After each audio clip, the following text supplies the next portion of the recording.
Whether, I'm here with yeah, you. that bless you. All right, here we go. So it looks like we're pretty live right now. Everybody say what's up.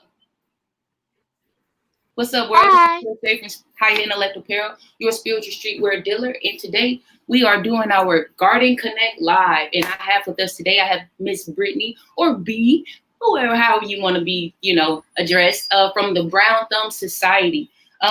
Just a little bit about before we get started. Just are why are you a clothing brand? Why are you even talking about diet, gardening, just anything that seems so far-fetched from clothes? And as I was thinking about this event, I'll tell you exactly where it happened. I did a poll on my Instagram page, and I asked people, how many of you grow any of your own foods? And the responses I got were kind of like, wow, it was only 4%. And to be honest, when I saw those numbers, I wasn't like, it didn't come from a place of, oh, you guys need to know how to garden, and that's terrible. That's terrible. What it was I realized that I was very much a part of that 4%. The only difference is just like a week before I had bought a plant. But that doesn't make me any better. So what I realized is that, guys, just a lot of us out here that might not know enough about food independence, and we don't know enough about just, just being able to like fend for ourselves enough. And so I decided to come in and do something called the Garden Connect. What you have to do is it's real simple. Join us live today or join us with one commitment plant, just one little plant of your own, and you'll grow with us for the next 30 days. This is Penelope, y'all. Honestly, Penelope's grown quite a bit since before. Since I got her, she didn't even have all this extra stuff on the side. So I'm doing something right. But today is where we get a chance to talk to some of the experts a little bit, just to see a little bit more, get some more tips on how to help us. I'm going to ask questions because, guys, if you can tell, I got some people over here eating my food before me, and I want to, help others and help myself to not, to how to, sustain and keep our produce fresh and fresh from bugs and whatnot. Should we do decide to take this food independence thing a little bit more seriously? So let's see here. Today, also joining us, Miss Nadia Ruffin. Thank you so much. The Urban Farm Sista. It is so great to have you. How you doing this morning? I'm doing pretty good. How about yourself? Pretty good, pretty good. I don't want to take up so much of the time. Let me go ahead and get everything started. Looks pretty good. You guys ready to talk about Garden Connect? I was letting you know, the people that I represent, we are not in the Green Thumb. I'm probably more along with the Brown Thumb Society, where yes. And I just think that you guys got the knowledge, and why not share this stuff? This is the type of stuff that we need to be talking about. Yes, it's a clothing brand, but when I say we make clothes for the soul, please know that we mean that holistically. The soul is the whole everything, the whole being. And that also means not only what you wear, but what you eat. This whole idea came from the fact of consumption. And Right. I took what I knew, and I'm taking a little bit of what you guys know, and we're going to bring this all together, and we're going to create high intellect. And this is exactly what this brand is about. So let's go ahead and get started. Let's see here. Miss Brown Thumb Society, would you really just go ahead and let us know a little bit more about the Brown Thumb Society? In my mind, in my words, this is how I address the Brown Thumb Society. The Brown Thumb Society is for people who can't grow shit. Every time you want to grow something, and I say in my mind, that's the Brown Thumb Society. But I would love for you to go ahead and give us a little bit more of what that is. But before I do, introducing everybody, we got Brittney, creator of the Brown Thumb Society. She is an artist, visual to vocal. She's an entrepreneur and an educator. Ladies and gentlemen, Miss Brittney. Oh, thank you. That's such a lovely welcome. Oh my goodness. If I got one of those in my classroom every day, things might be different. Anyway, that's another live for like day. Yes. So I love what you are doing, and I love what you're standing for and saying, this is not just about what we put on our bodies, it's about what we put in our bodies. But even knowing you personally, it can be daunting. Like people are like, I'm gonna leave that to the grocery store. I don't have time. I don't want to fail. I don't want to waste my money. XYZ, and I know before I've always been into plants and things like that. My grandfather has the greenest thumb and will not let like us mess with his method of things. So he really got me into gardening, him and my grandmother. And before that, in my younger years, it can be really intimidating to just find somewhere to start. And so that's how I decided, let me try something and help my friends, because everybody that comes, this is kind of like my meditation room. And everybody that's visited me or seen my home, around my home, there are plants everywhere. And everybody's like, oh my gosh, I love this, but I could never do it. I always kill my plants. And I just kept hearing that. And so from that, it was birthed the Brown Thumb Society, because I'm like, oh, you're part of the Brown Thumb Society too. It's okay. I too was once a member. So not only can I relate, and then, also being a brown person myself, I think it's important to incorporate some sort of mix in that information as well. So I launched it, and we're baby stepping our way out. It's more so I'm trying to get more present online, because everyone around me is aware of what I'm doing. Yeah. I have these 3 plants that I call like practice plants, and it's a good way to jump in if you're not ready to quite do food yet. But I do also share tips just about plants in general that would be helpful, whether you're growing food or you're growing an indoor house plant or a porch plant or whatever the case may be. So, Okay. that's basically what I'm doing, and why. Why do you think people have such a hard time growing and nurturing things from the earth anyway? Do you have an idea of that? I mean, just based on your, Well, I'm an educator, so I see mouths of babies, what they hear and what they feel, what their families feel. And honestly, people have been bred for convenience, and it's not convenient for people to wait 90 days for a tomato to grow, and not understanding that once you kind of get the process rolling, it's really simple. They're going to continue to grow, and you have this sort of never ending supply of food, at least one portion of something that you eat. But it's the starting that I know is really intimidating, because it's not an instant gratification. It's more like a weekly gratification. Right. I know. So I've regrown from food that I bought, and just waiting for the germination process for some little baby root to poke out. So you're able to take fruit from the grocery store and germinate and grow from that. Am I right? That's a whole nother. Yes, I would love to have y'all. That's a whole nother topic. Yeah, that was awesome.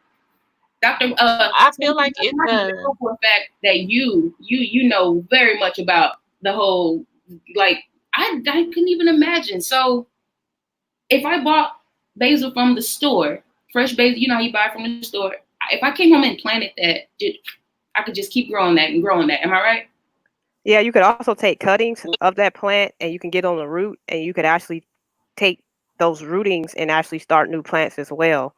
A whole new plant. Yeah. Beautiful. And yeah, because I was saying this has grown quite a bit. It's doing its own thing. I don't mind. But yeah, right. I can tell some of these other little stems or whatnot are growing and doing their own little direction and sprouting their own ways. So yeah. Okay, so let's see here.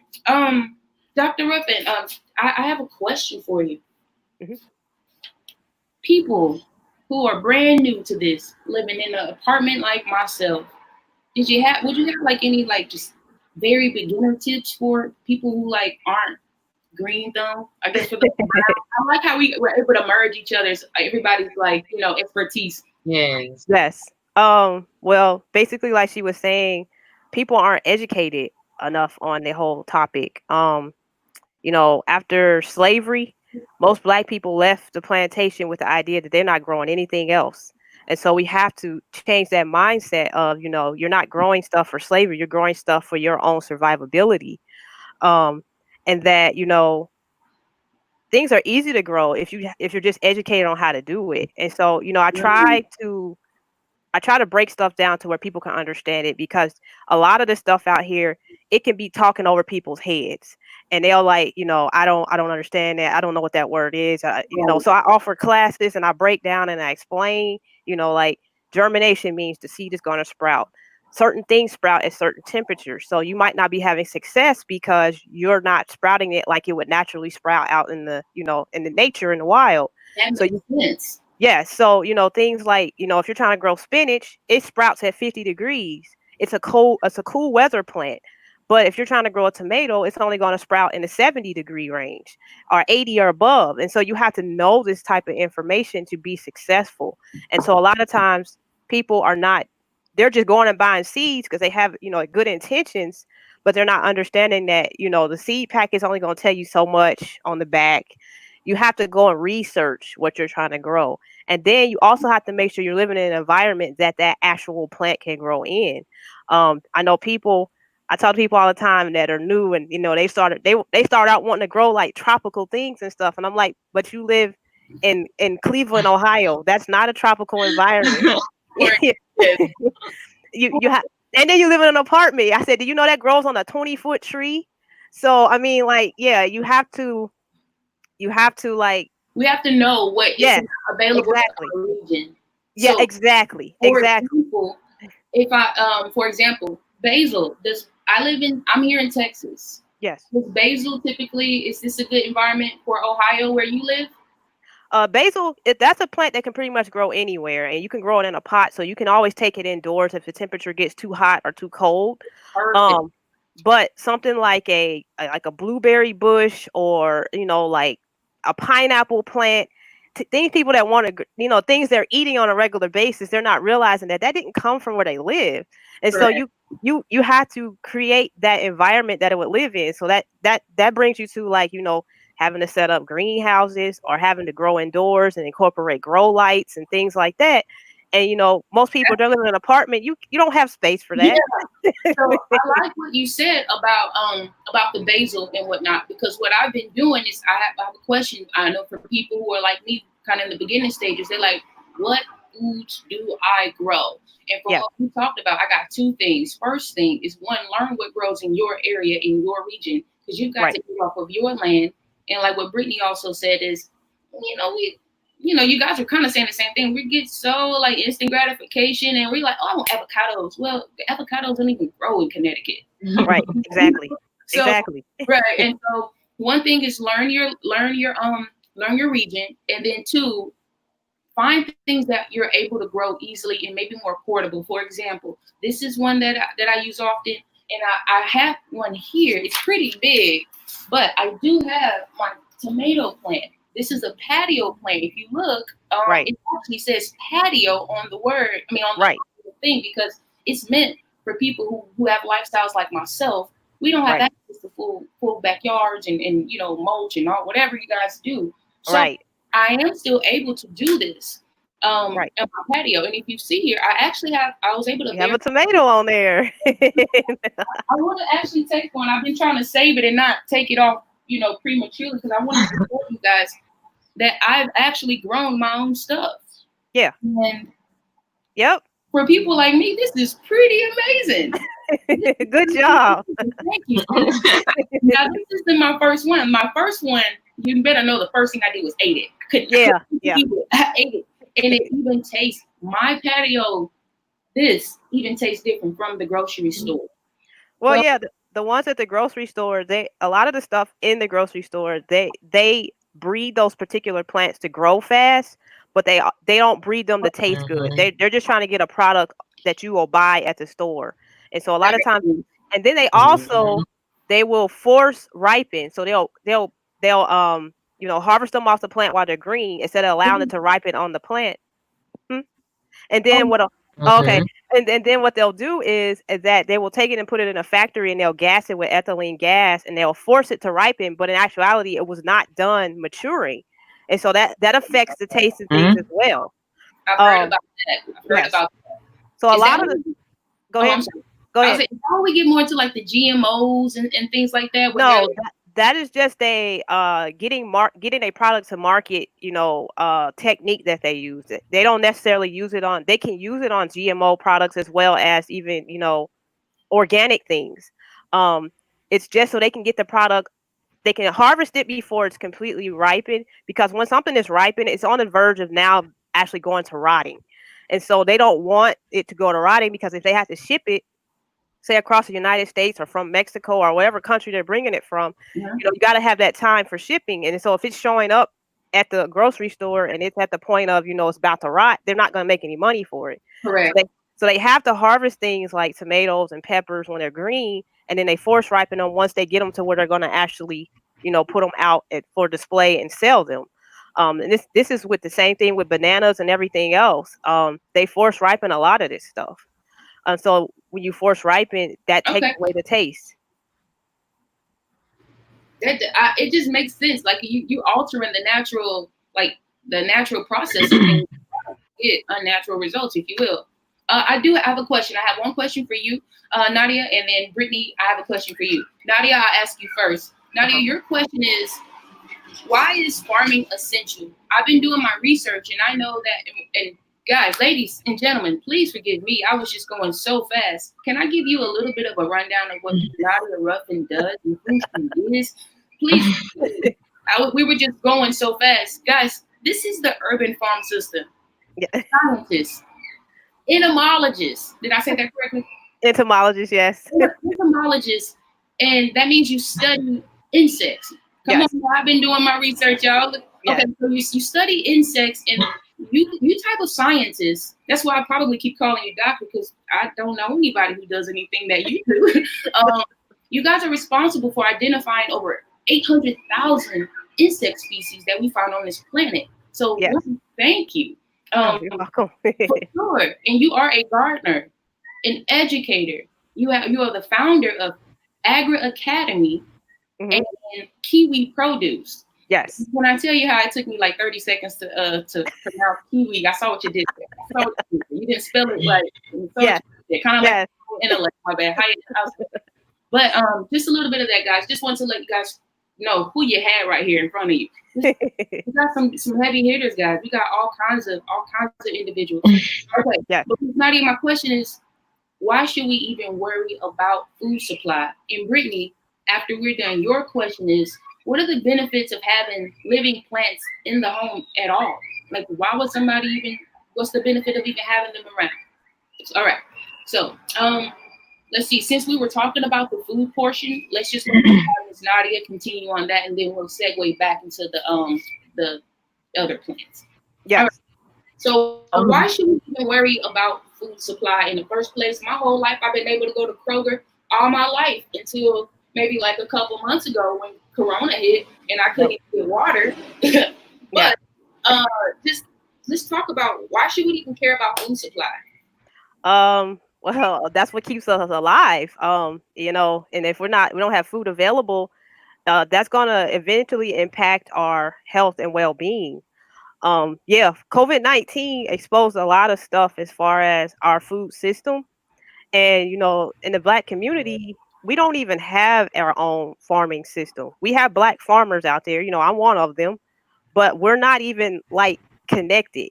And so when something like this happens, Tyson, Dole, all these big corporations that supply a lot of our, fruits, vegetables, meat, dairy, whatever you decide to eat, they shut down operations. They just started throwing food out. And, and then, the prices of food has skyrocketed now. I don't know if you guys have gone to the store, and I keep trying to tell people are only they're talking about the meat. I said, this is happening with the fruits and vegetables as well as, dairy, everything is affected.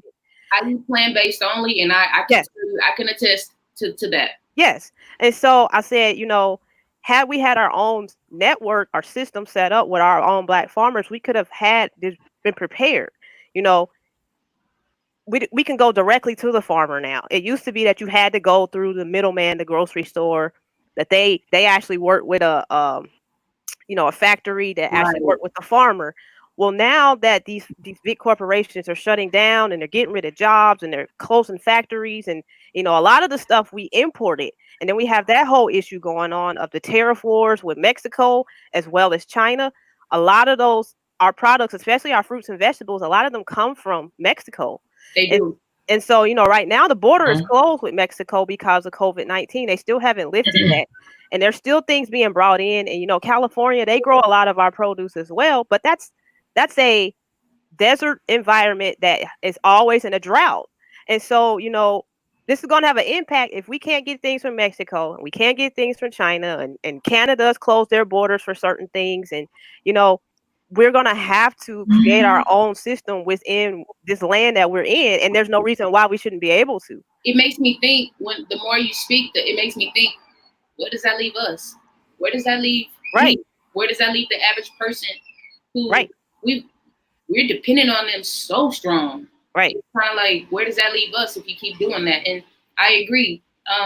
If you haven't really paid attention to food supply and just being, you know, having food independence and just being self-sufficient in all areas, Right. COVID-19 should have been the first. If there wasn't a big one, it should have been the first little eye opening for you to know that you got to be more dependent upon yourself, and we can't really rely on anyone else to really just do stuff for us. And like you said, there's no reason why we can't be out here being self-sufficient in that way. Right. We have all the tools that we need to succeed. There's no need that Right. we're sitting here with less than or about what's this, what's that.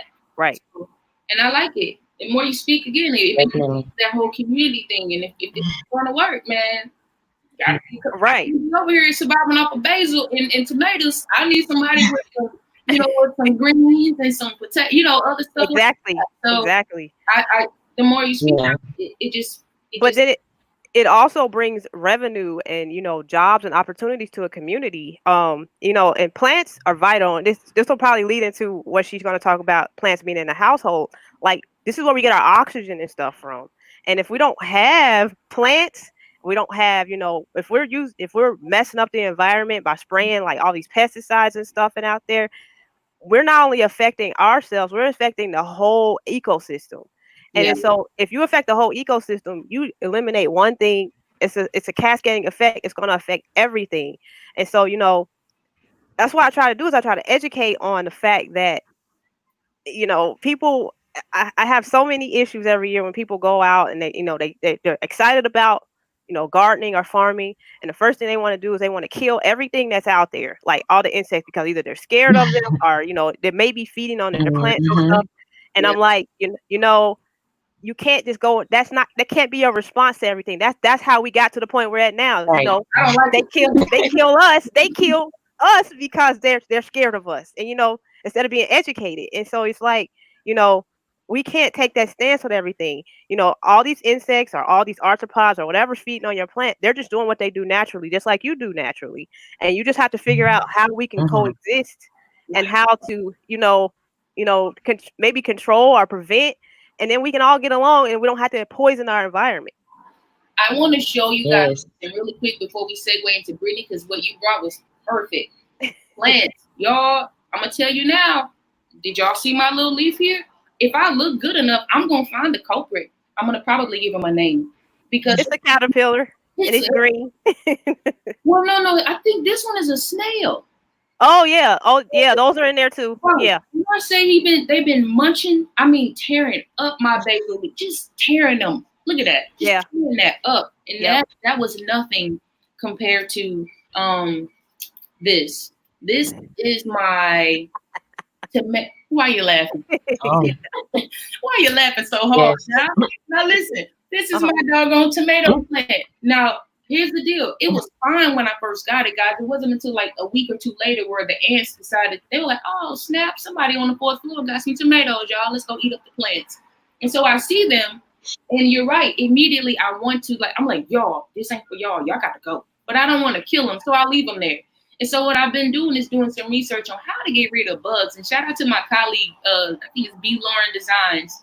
She gave me a tip because she saw my Instagram story. She said, get some cinnamon and water and spray it on the leaves. And I was like, what the heck? They eat it all up anyway. So I didn't have a spray bottle. So I just put some cinnamon in a jug, shook it up, and put it on there. Yeah. And I thought it wasn't immediate. I know. It's not gonna be immediate. I'm telling you guys, But that's why I represent the brown thumbs. I'm so but glad we put this on. I don't know how to do it. so the But ants are probably not eating a plant. It's probably aphids on there. Ants don't normally eat plants. They're predators and scavengers, but they're Right. probably aphids on the leaves that they're farming. So they they're what again? aphids, Oh, Okay. aphids, APHIDS. those. I've heard of that. I've heard Yes. of that before. So Okay. ants actually farm them like cattle because they produce honeydew that the ants drink from them, and so they protect them and they'll take them to plants and allow them to feed. They're actually sap suckers. But aphids, they can be different colors and things. They're probably on the underside or up on the stem of the plant. And the ants will take care of them. They'll protect them and they'll take them to other plants and things Look at like that. unity, man. So it's probably not the ants that are eating it, and then the aphids are not eating the leaves either. They're sucking the sap. That's probably either a caterpillar or another snail got over there and ate off of there. Well, somebody's feasting better than me, but Yeah. I didn't want to kill them. I didn't kill them. I did do the cinnamon and water. Yes. And I'll be honest, I didn't see much of a change, but when I went back like 2 days later, I noticed it was a little less and a little less. So maybe I don't know what I did, but I know I tried to do something a little not invasive and not like harsh. Right. So Right. thank you for bringing up the fact that and think about this too for people who are out there like me. You're not thinking about this probably all the time, but that pesticide, you're gonna put that right back in your body. Yep. You're spraying the same stuff you put back into you. So, and to be honest, I don't know. Should I just grow a little plant just for them? They ain't gonna have no boundaries. To the tomato, you're not eating the leaves anyway. So I mean, if they eat a few of the leaves, that's fine. But when it comes to like your basil and stuff that you're gonna use the leaves, you might want to intervene, and we can talk about that later afterwards to just like what can be done, because first you have to figure out what's there. That's one thing people never do. They never figure out what's there. They just go and get something that they think is going to kill everything. And at the end, a lot of times some stuff is not effective at all, and what happens is you kill the wrong thing. So you kill things that'll help you protect your plants. And then the pests, what they could deem pests, I don't like calling them pests because they're just doing what they normally do. But those pests will, come in and they'll just outnumber everything because there's no predator there to feed on them. So you have to know what you're using, and you have to know when to use it during the day. And it's like a lot of stuff. Like I say, people need to research before they just go and, just throw stuff on there. Like over the last 3 weeks, I've seen people just wipe out all their plants because they're putting the wrong thing. They've been spraying vinegar. They've been spraying too much neem oil. They've been spraying salt water, all types of things on their plants. And it ends up killing them. Bleach. Yes. Peroxide and bleach. Yes. Oh, wow. Okay, well, I like that. Okay, so let's see. Okay, Brittney, thank you for being patient. Here's my question. Okay, let's say I don't want to grow food. Fine. Who cares? But you say I need plants in the house. Why? Well, plants like she was saying are giving off oxygen, number one. So that's definitely important. The plants that I like to keep in my home, in my meditation room for sure, are mostly air cleaning plants. A lot of people don't know that those things that you're cleaning your home with, I mean, I'm sure they know, they're not good for you to be ingesting. And many of the plants that I use, especially for my Brown Thumb Society, my beginners, are air cleaning plants, snake plants, spider plants. These can clean 80% of the toxins in your home that you're putting in there to clean out your home. So even some of the things that are in your common household cleaners are going to be taken in by your plants so that they can release oxygen. So they're kind of filtering or helping filter the air.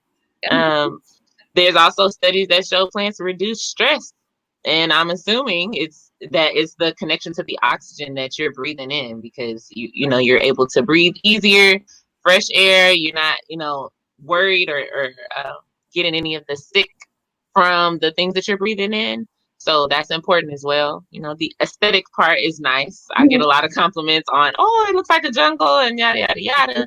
And I'm just like, these plants are helping me. So yes, I like it. When you say that, the first thing that comes to my mind is we're in a house quarantined all day anyway. So so many people are not getting fresh air. You just know that they aren't.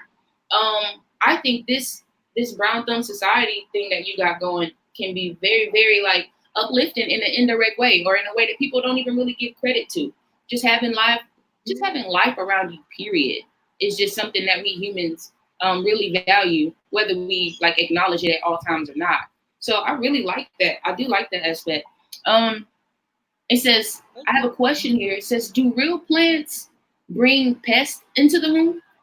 Like your air plants, will that bring in pests? And Nadia, chime in as well. Okay. So it depends. Well, I know in my experience, you can get, if you overwater your plants, you can get gnats and things like that that'll come from the water. Sometimes, depending on where you purchase your plants from, they can already have some sort of an insect. Aphids are generally the most common ones that I've seen from plants, and those can spread. But it's really like Nadia said, just researching what you decide to bring home first and knowing how to care for it. Because if you do overwater it, you're going to create root rot because the plant's not going to be taking in the water as quickly as you're watering it, which can bring gnats, because gnats like standing water, which can also bring, little common flies that you would see outside. Is just that they're coming in because you're creating an environment that they can be successful like in. Mosquitoes, perhaps. I kind of think mosquitoes. Yeah, I could see mosquitoes too, especially like on a patio plant where that water just sits there and accumulates. I could see that. Oh yeah, definitely. Right. Yeah, and not even just on but just maintaining your plant. Maintaining your plant and taking care of it can definitely like eradicate that problem altogether. I know when I initially, most people say getting your first plant is kind of like getting a tattoo. You just like, oh, I need another one. I need another one, and I need another one. So I initially had an issue with that, and I just wanted to water them, especially with being on quarantine. Like you might need to set a reminder to not water your plants because it's literally exactly. It's just listening to your plants, because they'll tell you, like, if you overwater it, your leaves will turn yellow. That means you're doing too much. Leave it alone. Yeah. If you're underwatering it, your leaves will turn brown. Okay, they'll dry that's out. Really good. Overwatering turns the green to yellow, and underwatering turns it to what we all know like dead leaves on the ground, which is brown. So too much water is yellow, not enough water is brown. Hope y'all heard that. That was a good tip. And so it sounds like that's generally, like a general rule of thumb. Yes. So it sounds like a healthy plant is a happy plant. So yes, to add more to the insect thing, usually I always tell people when they bring plants home, no matter if they bring them home from a nursery, a greenhouse, if they bring them in even from outside, like the plants you have sitting outside now, you want to quarantine, and you probably want to treat those plants even 2 weeks before you bring them in. The reason is that greenhouses, nurseries, even if you buy something from like Walmart or something, those plants usually do have insects on them, depending on what it is. It could be white flies, it could be fungus gnats. This is what she was talking about with the water. It could be aphids, scales, spider mites are really bad. A lot of different things, and sometimes you can even bring in beneficial insects. I've seen lady beetles brought in, spiders, all types of things. You have to think of, this is a plant, so if an animal or an insect is in that environment where they are, they're just going to utilize it like they would if it was outside in the ground. But knowing that, you're going to bring that into your home. So I always say, do not bring a new plant in with your old plants that you have, because you just want to assume, it's kind of like with COVID-19, you want to assume everybody has it. And so you want to assume that, and so you want to quarantine it for at least 2 weeks, and treat it. And there's organic things you can treat it with, to make sure that you're covering all bases. So if it's caterpillars, you want to remove them, then you want to treat it with bacteria. This bacteria called BT. If it's mosquitoes, because somebody asked, is there a solution for mosquitoes? Yes, and for fungus gnats. So if you're having a problem with fungus gnats in your plants that you've overwatered, and you have root rot going on, you can sprinkle water called mosquito dunks, or they call them the little bits. What it is a bacteria called Bacillus thuringiensis israelis, and what that bacteria does, it prevents those mosquito and fungus gnat larvae from maturing into adults. The fungus gnat. Did you say that one more time? I'm a science I need to write that down for future reference because I haven't heard of that one.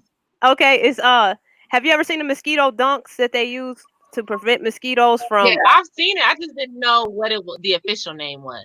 So it's a bacteria in there called Bacillus thuringiensis israelinalis. I told y'all we had a Okay, scientist I on here sounded today. that out on I paper. told y'all we had a scientist because she just did like 7 words and I had no idea. You should have saw my face. I was like, the more you said, I was like, what? But you know this, and we bless you Yes. for sharing this with us. So the BT has many different species of BT, and it's used a lot in agriculture to control a whole bunch of different insects. The other one is Bacillus thuringiensis kerstaki, and that's a BT bacteria that targets All right. caterpillars. And so when you're having caterpillar problems on your plants, I always suggest people get BT and spray it on there. And you have to spray it like every 10 to 14 days and a lot sooner if it rains because it'll wash it off. But what it does, it prevents the bacteria, gives the caterpillars like a bacterial infection and eventually kills them. And so they won't mature into adults and they won't keep that cycle going. But I always tell people that, there's biological methods out here that you can control these insects, but never just bring a plant into your home or even to your garden or on your farm until you've actually quarantined it and actually treated it, because you can bring problems into there that you didn't have before. Okay. So even like when you bring your basil in, you want to check it, because I don't know if you have plants indoors already. Yeah. Mm-hmm. Yeah, you want to check All that of mine are indoors. before you take that in for the winter, or however you're gonna do it, or if you're taking it in and out, to use the basil, you want to make sure you're checking the plant for insects You're so right. that you're not bringing them into the home. There was somebody on here this morning, right Yeah. before we started. I'm gonna say it was a he. He was on here, and I was like, "Bro, I know it's been you eating my stuff," and I was gonna show him. I was gonna put him on camera. He must have got embarrassed and he left because I can't find him no more. But I saw him on there. Right. Yes, I have a couple of questions from comments here. And 2 of them that comes in, it says, "What kinds are the best plants for your home?" Both of you can answer, but brown thumb. Sorry, Brittney, I would like you to tell us about your Holy Trinity again, and maybe you can name your Holy Trinity plant so that people can get a better idea of what they are, and then so they can come to you to see how to get those. Sure. Yes. So, like I said, and like we've talked about, the Brown Thumb Society is for people that you don't have. I don't want to say you don't have faith in yourself, but you need some training wheels before you just jump right in to being a plant mommy or daddy. And so I picked out 3 plants that I feel like I learned the most with, and then also it was kind of like a mutual relationship. So as far as what I was getting from the plants and what they were giving to me. So the 3 plants, the only 3 plants. I didn't hear you. I'm sorry. Oh, I like that. I like that. I didn't hear you. I like that. What you get to you. I like that. Yes. This is, before I got into vegetables and, regrowing food and things like that, I wanted to at least try to keep the plant alive. Let's start small. So my holy trinity that I like to use as practice plants are the snake plant or the sansevieria. I'm not really good with science names. I know them, but right. I'm gonna type it out for you. So the snake plant, I said the snake plant, the spider plant, and the jade plant. So those are kind of the immortal plants, so to speak. It's generally pretty hard to kill them, right. but I think that it helps using those plants because they help you to get in a routine. Plant care to me is all about routine. You want to water them the same amount, and make sure that you're listening to them and not like, oh, I haven't watered in a day, let me just water it. No, you have to have a kind of like a schedule. So I call that the whole leaf trinity because I can focus on those 3 plants. And even if you want to try all 3 at once, they're pretty similar in what they require, which is very little. You just want to make sure that you're giving them the right amount of light. You want to make sure that you're not overwatering, and then that you're using the proper soil. So when you do water, the plant is able to use the soil effectively and to take in the water that it needs and not overdo it. So I think starting with those is important. And that's why I'm sticking with those. I think some So people kind of jump in, get a little too aggressive, and then you just have a room full of dead plants, which is and then you feel bad not good. So when they're alive. I, You're like, oh, look at all my plants. But as soon as they die, your vibe is like but it's okay because I too I'm am trying a to reformed plant killer. from the brown thumb to the green thumb. So I love it. Yes. Thank you so much. So here we go. If for people who want to know a little bit more about the brown thumb society and the snake plant, spider plant, and jade plant that you suggested, they should go to. How should they find you? At Brown Thumb Society. I'm only on Instagram right now because everything that I've communicated with people has been word of mouth and through exchanges. But since COVID, exchanges are virtual right now, so I'm definitely available to chat that way, and you can send me questions, comments. I'm doing a pop-up pretty soon. I'm just trying to make sure that it is socially distanced and appropriate. So Okay. So in your just a little bit about it in your pop-up for like people who are local. You're in Texas? Houston. I'm in Houston. Yes. So I'm gonna actually do. I'm rache, as I like to call it, just a little bit of rache. So I'm gonna have a pull up instead of a pop up. Oh, it'll be a pop-up. And you just pull up. It's a pull up. You know what I'm saying? You pull up, and my pop trunk. If you're from Houston, you know what I'm talking about. And I'm the plant dealer. That sounds and you bad, but so in your pop-up, you'll have the plants yes. already ready. For example, hypothetically, I'm gonna get one of those from you for sure. So when I get a plant, how would I know like specifically how not to kill it? Well, I don't do the nursery pot because I think the problem that a lot of people have is I'm gonna buy a plant, but then I have to buy a pot, and then I have to buy the soil, and then I have to get maybe perlite, peat moss, all of these things that go into making a soil. True. So everything is already done for you.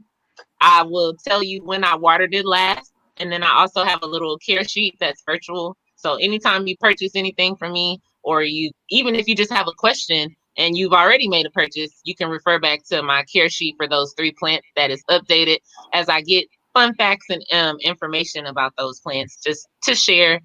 I like to get the science. I'm the nerd, so I like to get the science behind like how much they take in, what types of chemicals they take in from your home, and just what other ways that you could benefit from them. So you don't just get a plant and then I send you on about your way. You get a plant, you get a little care sheet that's virtual, and you can learn how not to kill it. and that's a little bit easier. You just said what I noticed. You said they get a care sheet and it's updated. So I'm assuming the care sheet, like you said, is digital or virtual. That means as information is added and whatnot, I can keep coming back to this. Is it like a QR code or like a? It's a little website. It's kind of like, hey, thanks for supporting me. So here's this for you. It's a Bitly. It's a live. Okay, it's a link that I can always refer back to help myself. With my plants. Perfect. Hey, I love that. Thank you so much. I think that's pretty good. So for the people who were asking, guys, reach out to Brittney, Brown Thumb Society. She gave you three nice major basic plants to start with, ones that you should not be able to kill. If you kill these plants, then you'll still. And you don't have to have all 3 to start. Let me say that. Sorry, I didn't mean to interrupt you, but you don't have to jump in feet first. Okay, you can put your baby toe or your thumb in. So I can graduate to the Holy Trinity if I will. I like basically, it. Yes. In my mind, from Terminator to Germinator. That's what I like to say. Terminator to Germinator. So I get to graduate from my brown thumb to a green thumb. Is that correct? Yes. Also that. Yes, ma'am. I love it. And Nadia, I would like you to just be able to tell people a little bit more about just some of the things that you do outside of this, their first time seeing you here on my page. I know you have some of your people here. But tell people a little bit about you. Well, I'm located in Cincinnati, Ohio. Like you said earlier, I'm a scientist. I'm an entomologist. So I have a lab called Agri Academy Labs. I have Agri Academy Inc., which is a nonprofit organization where I teach youth and adults, mostly Black, but any socially disadvantaged group, about the agriculture industry beyond just farming. People think when you say agriculture that you're just talking about farming. But in reality, there's like a plethora of opportunities that fall under that branch that people, especially those like you and I, don't even know about. I mean, Mhm. like things like entomology, microbiology, all types of things that people could, either pursue a career in, or maybe even open their own labs, businesses, be a doctor, lawyer, veterinarian, all types of things fall under agriculture. And it's just that Wow. we've been, um, kind of like deprived of that. We don't even know about it. Like we don't have people coming to the youth school and you teaching them about, the poultry industry, or how peanut butter got there, or things like that. Like they don't have that. And so as a result of that, they don't even know that there's jobs and opportunities and scholarships and grants and all types of stuff out there that they could apply and actually work towards these things. Um, so yeah, here in Cincinnati, I have an urban farm. I bought an empty lot and I turned it into a farm. So I grow produce there and I Nice. sell the produce. Love it. Then I also I have chickens on there, so I teach people how to raise their own animals if they want to. Because when I went to school, I actually graduated from Oh, Ohio State, and I have a bachelor's in animal sciences. So I learned about all the animals that we use for either food, um, material, all types of things. And then I also have a master's in entomology, to where I did the whole study of the insects and stuff. So I also have bees there. I teach people how to keep bees. ooh. Um, Do we do you do field trips? Because I'm trying to take a trip from Right? I'll take my class. we could, So like 2 or 3 days hanging out with you would probably be like so big for me. I would love it. yes, and so then recently this year also, I'm working with an organization, and we actually are going to be farming 10 acres of land. So starting this month. So yeah, so I'll have that going on as well.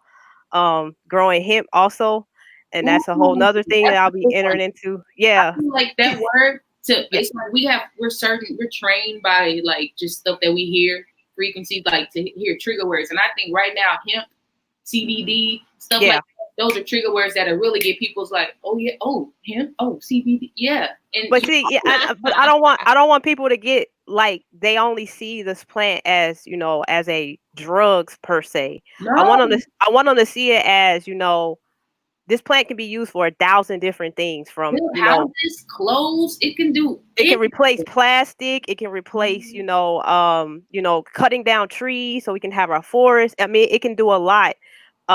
Make paper products like, the toilet paper shortage we had. We can make hemp out of, I mean, there's so many different things that we can do. That, so I want people to, so I try to educate people on, how to do value added products with whatever they're growing. And also using small scale farming as a way to bring money into a Okay, area. yeah, So that's what I do, and that's as far as the farming aspect. And then I do a lot of research, especially with entomology, because like I say, people just don't understand insects and their relatives, and their first instance is they want to kill everything.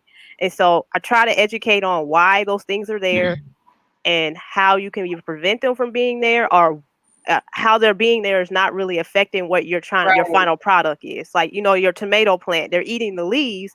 As but not long as it doesn't eat all the leaves, the plant's okay, because Right. you're going to harvest a It can still tomato. You're not produce. really harvesting the leaves. Now, if it's something that's wiping out all the leaves and the plant can't carry out photosynthesis, then yes, you're going to have to intervene.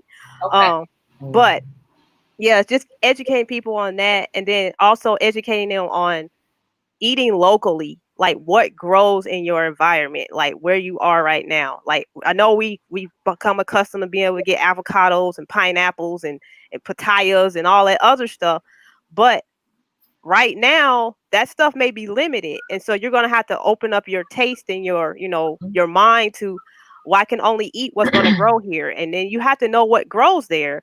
um so I would suggest, like, people like yourself, um grow things that will grow in one season.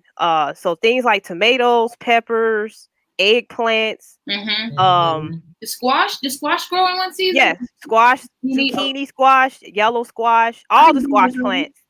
But we got to know which ones to get. And so if you're living in an apartment, there are dwarf varieties, or they call them, like yours, it said Mm-hmm. patio friendly. You Mm-hmm. have to make sure you're getting those, because you can get a squash, like if you're trying to grow a spaghetti squash, they don't have a dwarf variety for that. And that vine can get about 15 feet long. I was And like, you need ground for that. You need the yeah, ground. so you need actual land, and so it can spread out. Same thing.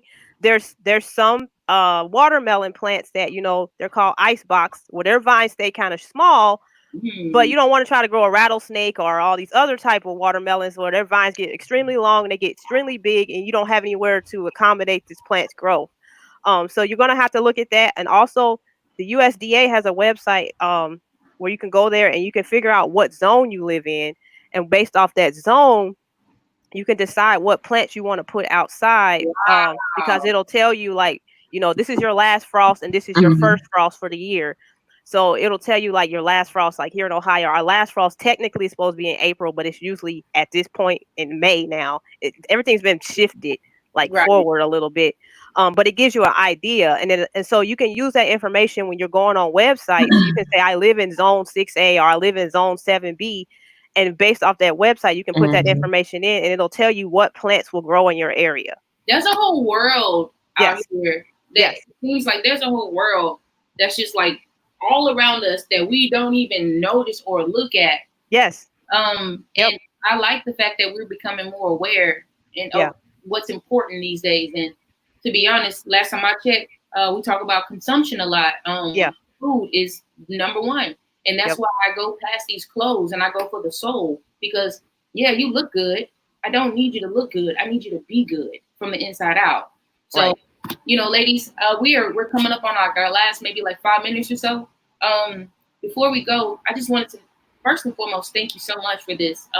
Nadia, you already know how this came about. Yeah. You and Brittney, and it's been a blessing to have you. Nadia, high key, I'm trying to work with you and like set a whole collaboration right here online for the whole world to see. Y'all, this about to be my friend. Y'all don't even know it. You need to be connecting yourself with higher people. You know what I mean? She knows Yeah. that I do not know. I need to connect with that. And the more we get to contact, I'm sure there'll be things that you can value from this side as well.